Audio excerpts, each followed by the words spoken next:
Back. Just some housekeeping. Everyone who's at the back near the exit. Hey, everybody. Hey, at the exit. Hey there. Try not to stand too close to the exit door. The hotel doesn't like that, so come forward around the sides. Now, we have a really interesting panel about the challenges of Lightning development. And we have the developer of the 10.10.1 wallet. We have the illustrious Evan Kaloudis of Zeus, which is arguably the best Lightning wallet ever built. Probably not supposed to be biased, but it's just true. And then we have Nicholas of Galoy of the conference, who's going to add another perspective. Yes. So please welcome these three gentlemen and enjoy.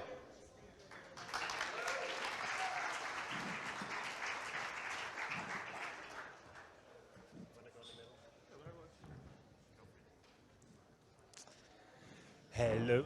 Hello, hello, hello. Works? All right. Let's All go. right. Thanks for the intro. I'm Philip, and I met Evan, the awesome Zeus, earlier this year at Wolf, the accelerator. Wolfpack Alpha, baby. Exactly, yes. And you were the same wolf yes, together? yes. Yeah, we're going to the office every day, getting that crazy view, and just like seeing what we were hacking on. A little bit of friendly competition. I It was stepped back, I see you, but I didn't see you at the last Yeah, we talked. time. Yeah. Wolf, we had a great conversation. But we also built stuff. We didn't just enjoy the great view in this building. yeah. Some great hacking was done. Yeah, and I'm the founder of 10.10.1, and we've been building a Lightning wallet for just about a year. And we are building stable sets, and we got Nicholas here, the original founder of stable sets. And I thought I'm going to share some insights into building a Lightning wallet, because building a Lightning wallet today is way different than it used to be. I've been started building on Lightning in 2018 and watched Eclair rise and be replaced. And yeah, today we got quite a few different approaches. So maybe, I mean, you probably all know those two guys already, but maybe we can do a quick intro on what you are building and what your wallets are offering. Sure thing. So Zeus, for the last 5 years building it out, has been first and foremost a remote-only wallet, right? You come to the table, you already have a node set up behind your router at home, like an Umbrella, a Start9, or you got it in the cloud somewhere, like on Voltage. But yeah, this year it's been focusing on bringing that whole node experience into the phone and just lowering the bar to entry for everyone. So we've got a new beta out. Hope everyone tests it out, and I think we're going to try to get it out in December fully on the app stores. And hi everyone, I'm Nicholas Burtey. I'm the founder of Galoy. We also happen to make the Adopting Bitcoin conference, so thanks you guys for being here today. The main focus on Galoy is to develop open source software to get corporations to adopt Bitcoin, but we also have other initiatives. One of you may know, which is called Blink. It's a custodial Lightning wallet that started in El Salvador 3 years ago. The name at the time was Bitcoin Beach Wallet. And it's one way for us to educate a lot of people about the ability of Bitcoin as money and the ability to be able to send and receive sats over the Lightning protocol. Awesome, thanks. In my opinion, there are 3 different ways of how you can build a Lightning wallet. There is the fully non-custodial approach, where you run the full node on your phone. There's the extreme opposite, a fully custodial wallet. And there is maybe something in between, where you have Lightning as a service, where you hold the private keys on your phone or on your client device, but the node is run in the cloud, like the Breeze and Greenlight approach. What's your guys' thoughts on these different approaches? Well, I think they all have their own unique challenges, right? So my approach with Zeus, we're running the full node on the phone. Just technically getting the performance out of the phone and making sure it's smooth is very challenging. There's a lot of syncing both to the graph on Lightning as well as the block headers. Huge challenge, but I think we've got it in a good place right now. Custodial has its own set of challenges, it seems, especially from a regulatory perspective. And this newfangled way, right, where we're talking about a node in the cloud, but the user has the keys on their phone, is like a green light sort of model. I think that has its own unique set of crazy challenges too. And you know, a lot of people sort of struggle to grasp the nuances in the trust model there. You know, if you're offline and this external signer is containing your state of the Lightning Network, technically they can trigger like force closes on your side. They could start messing with you. I mean, it wouldn't be conducive to their business, but you have challenges there, and then you have challenges just in the performance there and coordinating the key signing for sure. You mentioned the regulatory side of things. Actually, thinking about running a Lightning node in the cloud for someone else, that should touch on regulatory questions as well, right? I mean, yeah, I mean, like how self-custodial is it really if you can trigger these events where the user loses money? I guess from a legal perspective, many would argue that that's not custodial at all, but there is this degree of trust. I don't know, it's a murky zone, you know? You better have some pretty good lawyers to navigate that. So I'm just glad that we don't have to figure that out. At every point, the keys are in the user's hands, even when they're receiving over our new Lightning address system. So we got the leg up in that. We have the least regulatory headaches. But yeah, maybe Nicholas could give us some insight on navigating the hurdles with a custodial wallet. Yeah, so first I comment, you know, people developing self-custody wallet on Lightning, I think it's extremely hard. As a matter of fact, when I founded Galoy, my first experiment with Lightning was a self-custody wallet. I just forked the LND wallet at the time. Nice. And I was trying to say, okay, let's try to experiment with this Lightning. And 2019 was a very different space from today, from a Lightning standpoint. But I quickly realized that, yeah, it will be a challenge from a technical standpoint. But in my mind, the challenge with, and I think a lot of the technical aspects are being solved right now. There's a lot of good progress being made. The challenge that remain in my mind are related to economic side of things. If you have a self-custody wallet, whether it's like you have the key on your node or not, the main point is you need to have a channel, right? And to have a channel, you need to have on-chain transaction. And so for me, I'm really looking forward to all the experiments of the self-custodial wallet, where it's going. I think it's very important to have self-custodial wallet, you know, that works and that people can use it if they wanted to. But now the question I have for the self-custodial wallet is like, okay, if you know, if the on-chain fees are going up, which we want to be, right, because it will secure the network. Now, how, as an individual, how will I use a wallet if I need to pay $20 or $50 to like open a channel or close a channel? I don't really have a good answer to that. I think maybe you could talk a little bit about that. But anyway, Blink today, if you use it, is a custodial wallet, and the way to think about maybe as an operator to okay, custodial versus non-custodial. If you go to the custodial side of things, now you're shifting the burden on maybe the economic side of things or the technical side of things to more the regulatory side of things. This is one of the reasons why Blink is not available in the United States today, is because there is a licensing requirement and it costs a lot of money to have those licenses. So for us, it's an easy decision for us is that, I mean, the US is probably an awesome market, right? But you also need a lot of investment to operate in this market. And for us, it doesn't make a lot of sense today to operate in this market, unfortunately. And this really have to come to the regulatory hurdle. Maybe something I want to say also is that what we are developing probably all in this panel is open source software. But for the specific about Blink or Galoy, sometime on Twitter, a lot of people say, oh, you know, you do custodial things, you know, this is not Bitcoin, this is not. But the way to think about it is we're developing open source software, right? Something that is very dear to my heart. And we are allowing actually anyone that is, have the technical capability to just fork our code and start their own wallet. And it's super great to see other companies starting to say, you know what? I will have my own wallet for my own community, for my own enterprise, And now there is more and more wallet that is based on our code that are starting to go live, and this is something very exciting to see.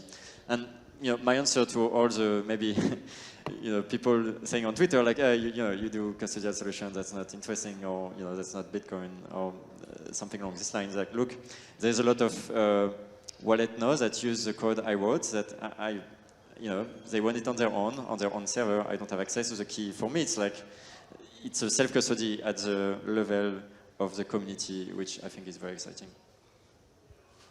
You touched on something very interesting, the on-chain transaction fees, and that custodial services are targeting basically different users versus non-custodial ones where you have to open channels.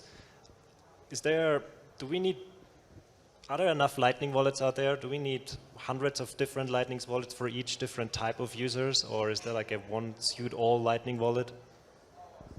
Well, I'm hoping one day Zeus can cover everyone's use cases, right? It's already very fluid right now. We cover the remote users and now the new users. But as far as are there enough Lightning wallets right now, I don't think so. I think there needs to be much more experimentation. In that case, I think a lot of these wallets will fail, but we need to see what works and what doesn't. So in order to get to the place where we can have the whole world working on Lightning, we need a lot more experimentation right now. And I think we hit on that earlier, like just the cost of opening up these channels. This is probably the biggest challenge that Zeus has right now. We have our own Olympus LSP. This opens up the channels to people, but there's like a very serious cost on opening the channels, and maybe even more so on closing the channels, especially if it's a forced close when the user's been offline. So it's been really interesting to see all the innovation going on, the proposals for how people can potentially share UTXOs, can potentially get onboarded to Lightning, many people on a single UTXO. And the basis for that is these zero-comp transactions and these unbroadcasted transactions. So our stack still has a lot of ways to go, but we have the fundamentals of them in the L&D stack already. Being able to say, hey, this is a channel, but we're not going to broadcast it out to the blockchain. And there's trust there, right? But these constructs can potentially be put together to onboard way, way more people. And that's something we're really looking forward to in the next year, of exploring and finding a way to go from, okay, hundreds, thousands of users to tens of thousands, hundreds of thousands, millions of people.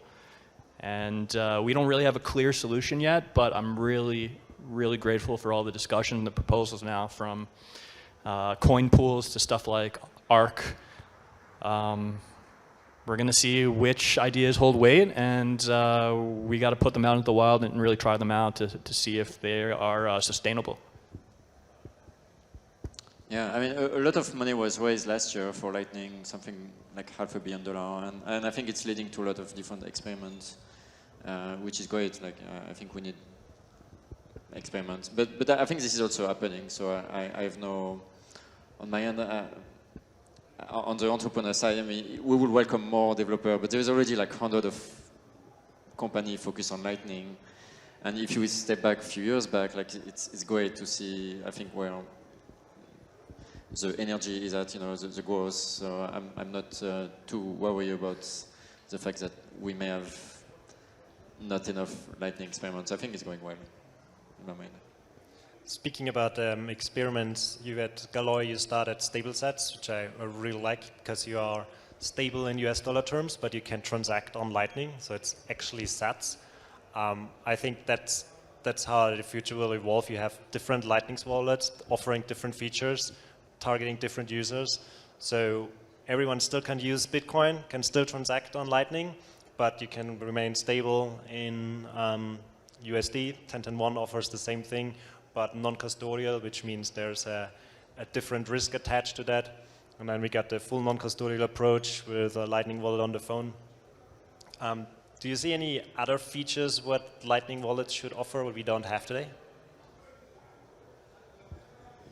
I mean, this is a great question. I mean, first of all, the stable sats, having these fiat, let's say shitcoins on Lightning is an incredibly enticing prospect, right?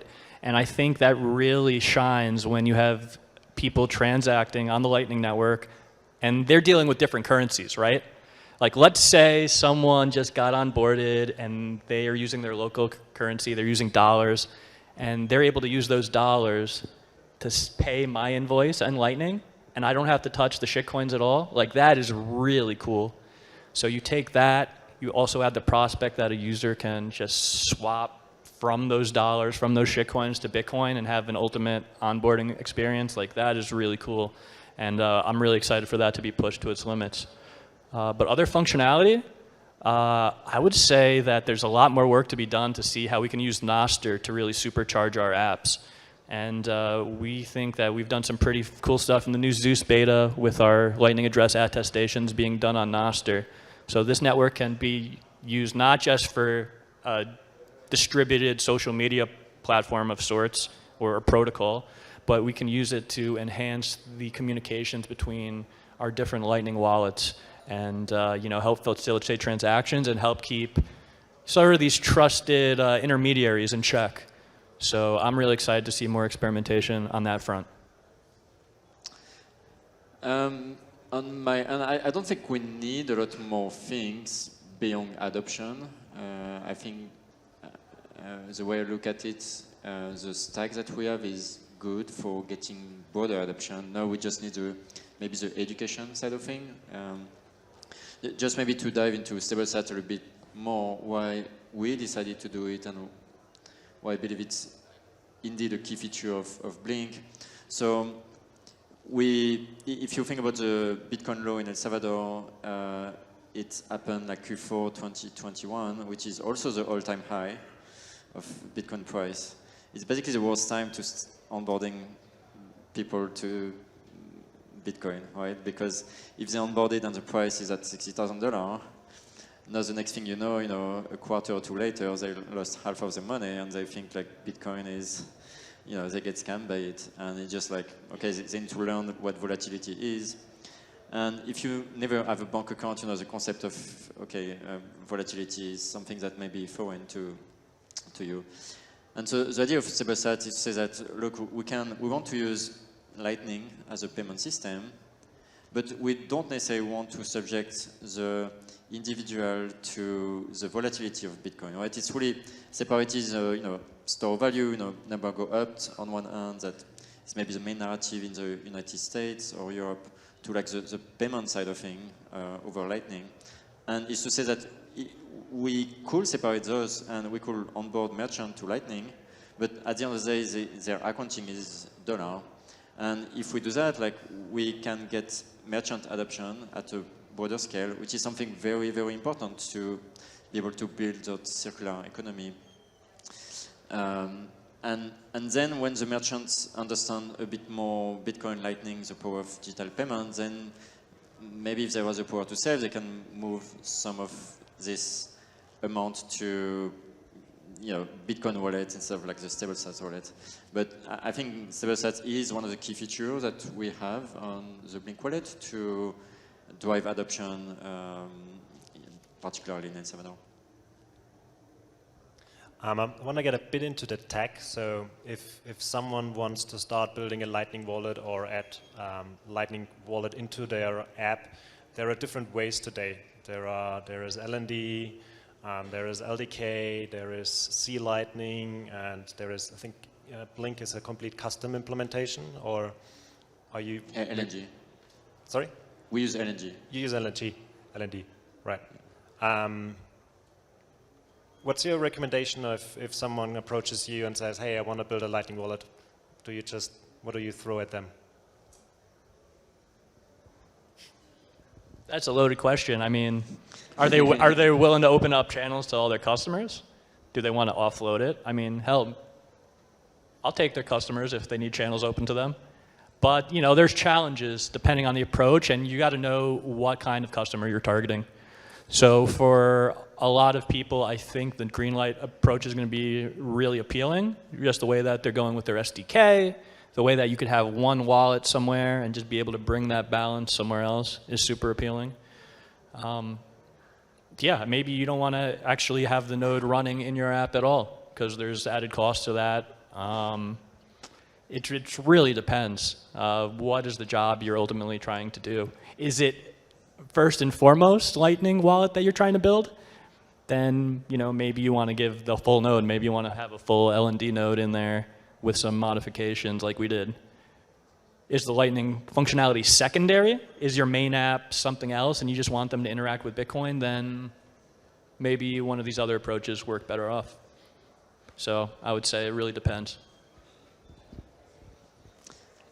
Yeah, in my mind, when I started Galoy, I was expect a lot of corporations to start running their own infrastructure. And I think 4 years later, I realized that it will be years in the future. Like the ecosystem, the corporation are not ready to yet have their own nodes, typically their own Lightning node. So I think there will be a conversion more and more to use like hosted API, for instance. I think the long term, we want all a maximum of individual, a maximum of corporation to have their own infrastructure and not run on third-party services. But it's still we're years away from it in my mind. How hard was it to build with LND, build a mobile wallet? Not so bad. I think it mostly had all the pieces we needed. I think we have like 3 or 4 modifications that we added to it. So we do maintain our own little fork of LND, but it's not too significant, and you could actually follow the commit changes that we made. I think the biggest challenge was making sure that we get synced up to the graph. So the Lightning Network enabled to do routing from our client. We want to make sure the users can do it on their side so they have maximum privacy.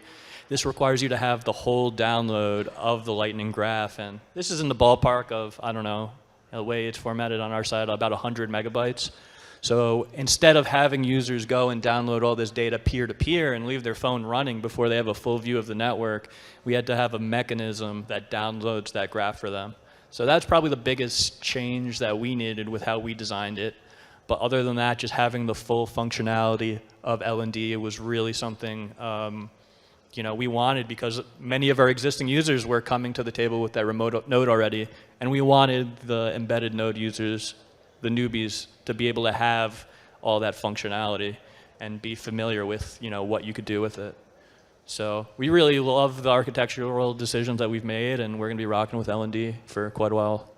And how long did it take you to actually build the integrated Lightning wallet with LND?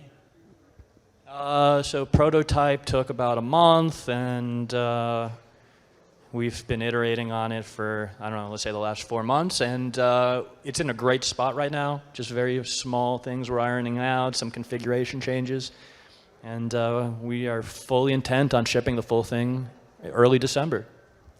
Do you have to be able to write in Go if you want to build on LND, or is you just treat it as a library, as a tool, and you need to understand the APIs? So yeah, I mean, you do need, if you're going to be making heavy modifications, yeah, you really need to know some Golang. So for the mods that we needed to add, it helped that I had made some small contributions to LND and had built on it previously.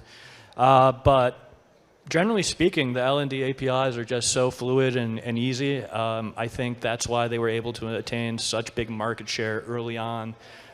Their APIs are second to none, and I think a lot of teams can learn from how fleshed out they are. Yeah, I mean, maybe from the perspective of operating a larger custodial node today, there is no issue, really, it just works, I think. And that was not the case some years ago. Now our payment success rate, is in the high 90s, 95 to 99% success rate, depending on the months. And it's mostly when trying to pay with smaller, I guess, nodes that the payment may fail, but 2 or 3 years ago, the payment success rate was much lower. And I think generally now it just works. Like, I mean, we don't spend a lot of time thinking about liquidity, thinking about rebalancing. It will be different from a smaller node. You need to optimize liquidity a lot more. You need to work a lot more on that. But if you have a node with like $1 million or more in liquidity, today, in my mind, it just works. And this is awesome. It means that at least thinking about custodial wallet, for me, is a solved problem on the technical side. And it's not that complex to operate today, which I think is very exciting. Okay, I see we're running almost out of time. Are there any questions in the audience? Come on, ask something spicy. Here we go. So it's like, for example, I'm using my mobile wallets here with 3G network. So I see it's like in the future, like customer users may have like multiple wallets because when 3G run, I cannot run like Zeus, right? Yeah. So I can only use like a custodial wallet. So how do you think about like for like a merchant, should they use like more like breez because it can ensure that liquidity is always there, but for individuals on different use cases, they may adopt different wallets. Yeah, totally. I mean, even for banking, I have different banks for different use cases. So personally, I got like, I don't know, 5 different Lightning wallets on my phone. And depending on what use case I have, I use a different one. Or even depending on who am I paying, I use a different one because then I'm optimizing for transaction fees. Yeah, that's a fantastic question. And I think that we're going to do some real stress testing at El Zante, where we don't have great signal. But I think the real kicker that's going to help merchants and people to accept these funds self-custodially are those async payments. And we're really proud at Zeus to have started offering up an async way to receive payments. That's going to go a really long way for people to accept Bitcoin in this way, self-custodially, even when they don't have a great internet connection. You broke Lightning, no? I read it on Twitter. We're in the process of breaking Lightning, so give it another few weeks. I mean, when we get onto the app stores, I'm sure we're going to really stress test it and see what works, see what doesn't. Are you referring to Matt's tweets? Right. And I think we should always leave on a cliffhanger. Async payments, very interesting, but we have to prepare for our next talk. So can everyone give a big round of applause? Thank you, everybody. Thank you, gentlemen. Thank you very much. Well done. Good job. Mission accomplished. Yeah. Now, you're next.